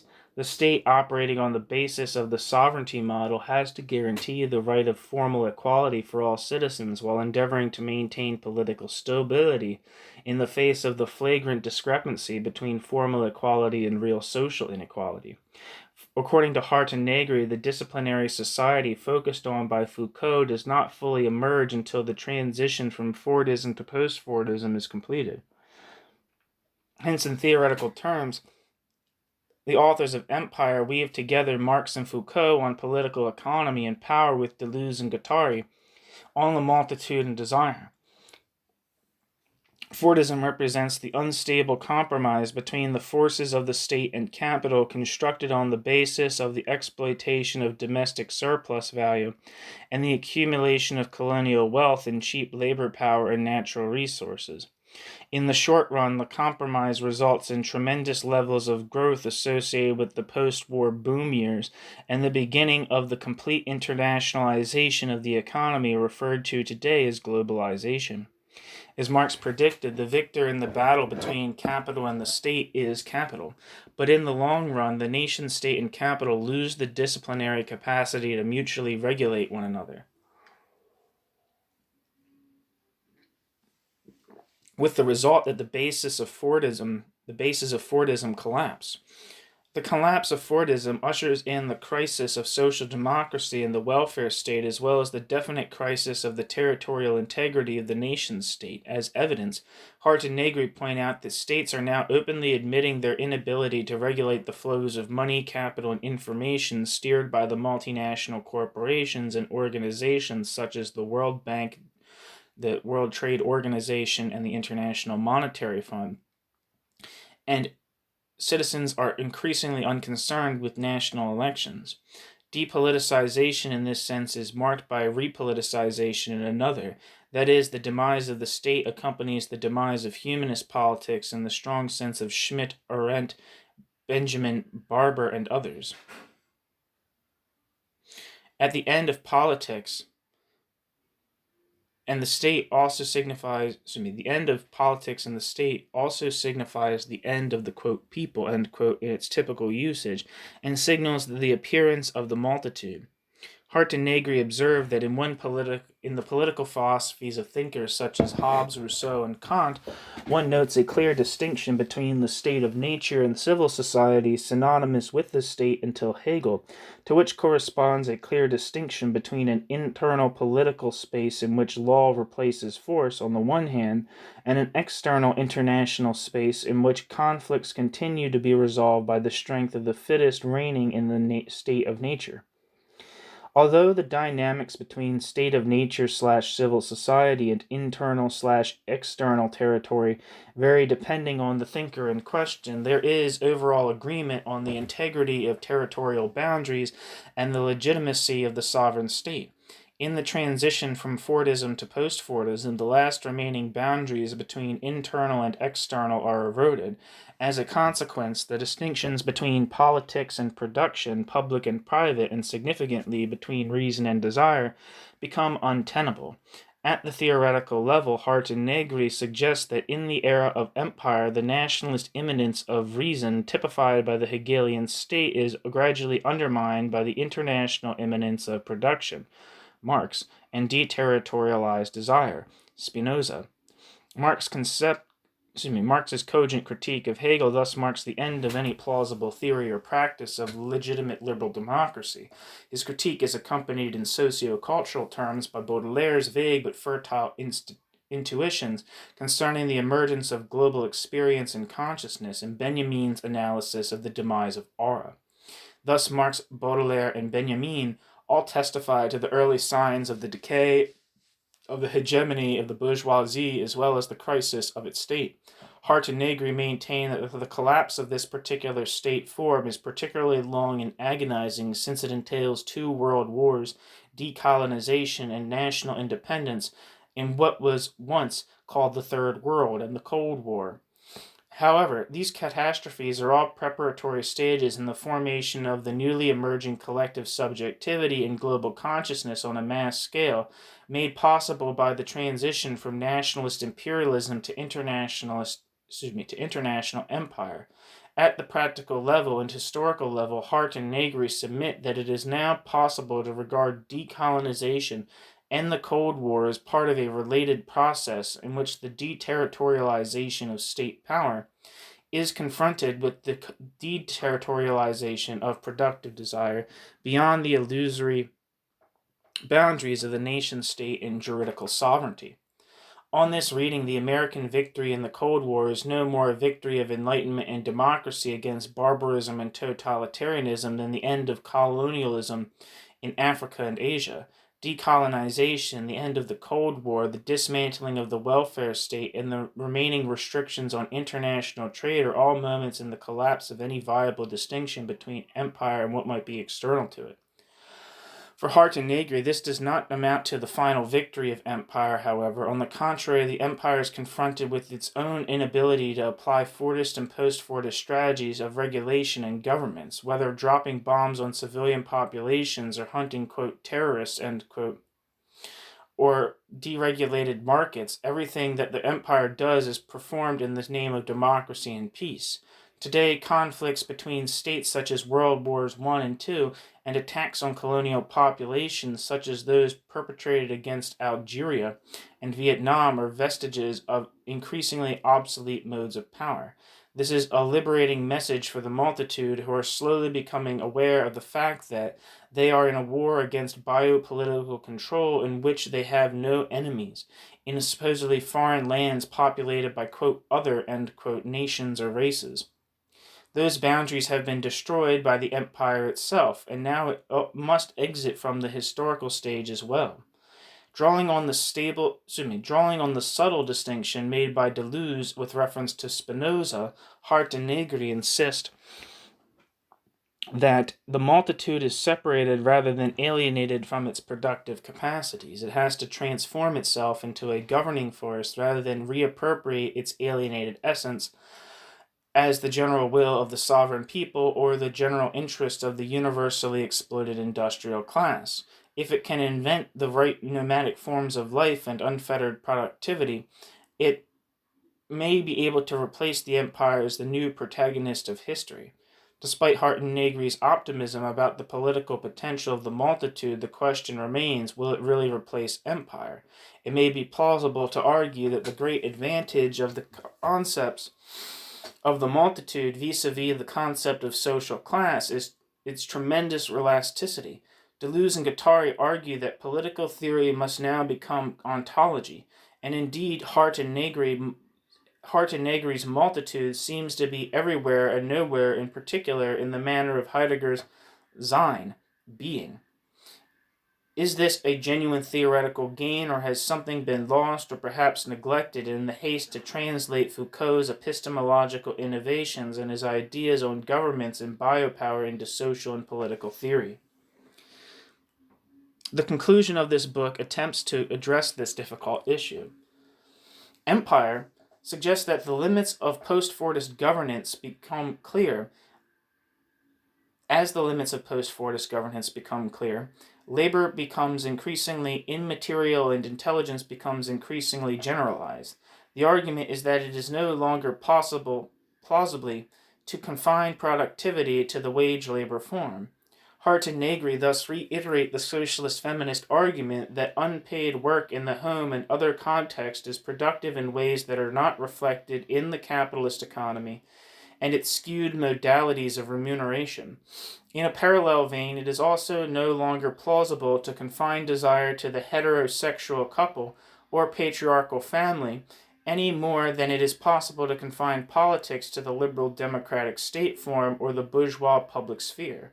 In his Grammar of the Multitude, Paulo Virno states the matter in the following terms, quote, "The contemporary multitude is not comprised of citizens or workers. It occupies a middle position between the individual and the collective. For this reason, the distinction between public and private is no longer valid.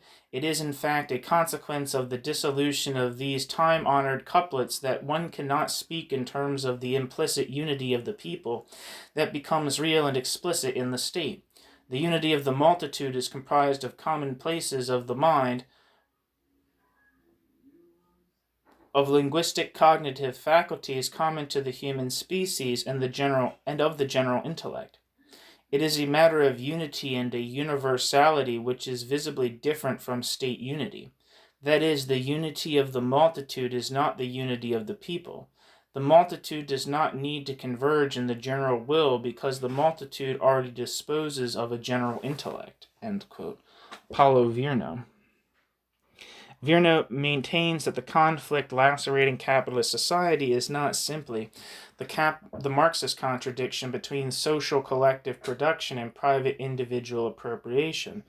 It is the discrepancy between productive energy and the wage-labor form of production, on the one hand, as well as the discrepancy between the multitude's political aspiration to create new forms of collective life and parliamentary appropriation of generalized intelligence and political aspirations on the other.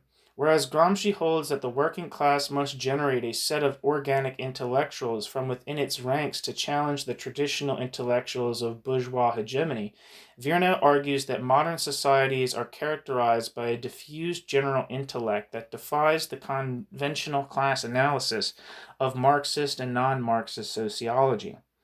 Much in the manner of Deleuze and Guattari, he implies that intelligence, productive capacity, and political imagination are like waves of water breaking the socio-economic and political dams that seek to channel them in exploitable directions.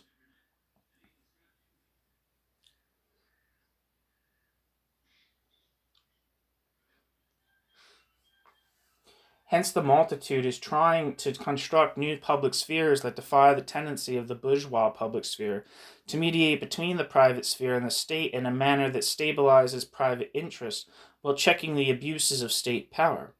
The bourgeois public sphere was complicit in the capitalist project to steer horizontal communicative and cooperative processes in a vertical direction, so that private social power and public political authority could achieve equilibrium at the expense of a potential expansion of communication and cooperation in a variety of directions.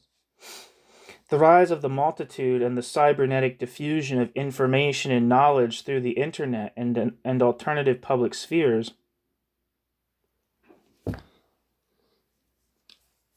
The rise of the multitude and the cybernetic diffusion of information and knowledge through the internet and alternative public spheres have discredited the idea that there might be a single general will or some form of monolithic state authority.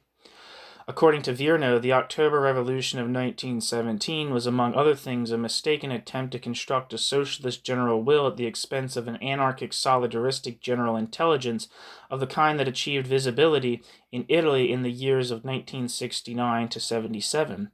For Virno, the contemporary multitude embodies the continuation of the pluralist tendencies of the movement of 1977 rather than a return to communist orthodoxy or social democratic reformism.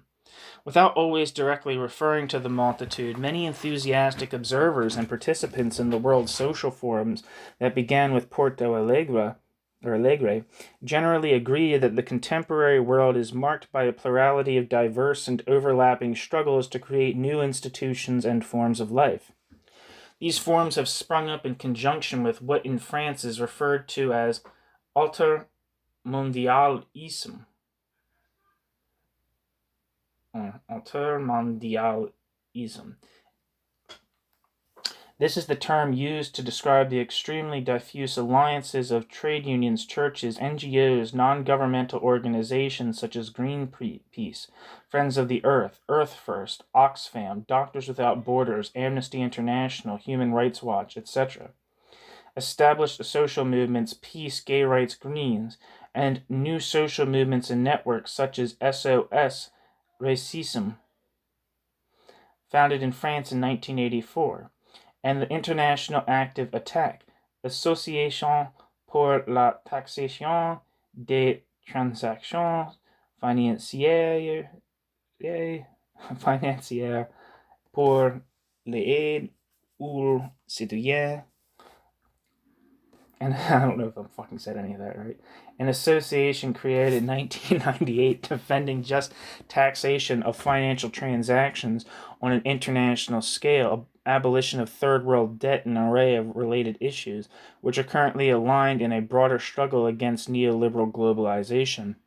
The prefix alter in Altermondialism is expressly used instead of anti in order to indicate that unions, NGOs, social movements, and other associations in question are not against internationalism as such. That's very important. Side note. On the contrary, and in consonance with a number of theoretical positions examined earlier in this chapter, the de facto international character of the economy, culture, identities, and other aspects of contemporary society is embraced in opposition to the obsolete and reactionary politics of what in international relations is called the, quote, state system, end quote. The state system presupposes the inevitability of antagonistically juxtaposed nations in constant anticipation of war with one another. By contrast, the new internationalism is exemplified by the Zapatista movement in Mexico and the contestations associated with Seattle in the United States, Porto Alegre in Brazil, the European social forums, and other spontaneous instances of struggle where the terrain of conflict is fluid and in constant evolution. In various ways, the supporters of these movements and protests suggest, in the manner of Hart and Negri, that the state system paradigm passed with the transition from imperialism to empire, and that the empire's enemies are now flourishing within its global territory. Unsurprisingly, Hart and Negri explain that they are opposed to ostensibly left-wing Republican arguments for the reconstitution of the nation-state as a political framework capable of instituting at least limited forms of democratic control over international capitalism. This attitude is shared by many of the participants in the global forums and counter summits. The idea is that states' borders and boundaries are in an irreversible process of dissolution. Moreover, this is a positive development in view of the fact that the state represents an unacceptable form of false, i.e., in reality, authoritarian political community. What unites many contemporary theorists and activists is the perception that if internationalism and globalization are realities, there's nothing inevitable about the neoliberal version of international trade and development that is vaunted by the G8 and WTO as the only viable system in a post-1989 world. That is, the altermondialist position is that the weakening of the state should not mean that the WTO, IMF, World Bank, and other prominent players in the project to deregulate markets should be allowed to continue to impose their narrow vision of international peace under the aegis of private accumulation and fiscal austerity. It is worth noting in this context that countries such as Argentina have been brought to the brink of economic collapse by organizations such as the World Bank and WTO, and have responded in various sectors with syndicalist and anarchist movements calling for worker self-management of factories. Hence, it is possible to detect moments of overlap between forms of struggle adopted by the traditional revolutionary left and those taken up by protagonists of what might be called the new internationalism. This raises some pertinent questions for the conclusion about the relationship between the left and contemporary society. Can the left reinvent itself and work together with new forms of contestation without losing what has been distinct about revolutionary left politics from Marx to the critique of daily life? Or has the time come to say that the time of the left has passed with the crisis of the nation-state and the transition from imperialism to empire? Does the left need to reinvent or abandon humanism? Can the left be both Foucauldian and pluralist as well as Marxist and rigorously coherent?